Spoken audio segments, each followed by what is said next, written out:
6 মাস তো কোনো রকম শ্যাম্পু সাবান কন্ডিশনার কোনো প্রসাধনী ইউজ করিনি, শুধু ওয়াটার, কোনো সোপ, কারণ সোপ দিলে ক্লিন হয়ে যায়। আমি চাচ্ছিলাম আমার পোর্সগুলো বের হোক, মানে পোর্স বলতে মানে ফ্রেকলস থাকুক।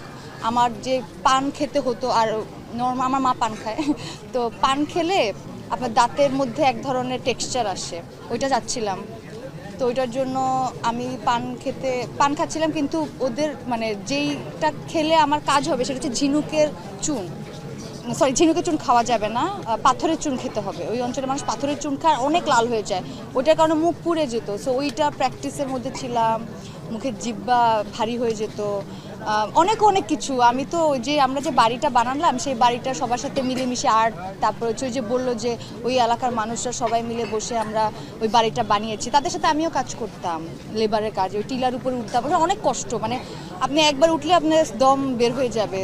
তো গাছ লাগানো, মাটি ফেলা, এগুলো আমি করতাম। কারণ হচ্ছে শুধু একটাই আমার স্কিন কেয়ার ছিল, আমি সরিষার তেল লাগাই থাকতাম সেটা, কারণ সরিষার তেল লাগিয়ে আপনি যদি রোদে যান তাহলে অনেক দ্রুত বার্ন হয়। সো একদম চামড়া পুড়ে মানে কয়লা করে ফেলতে হবে।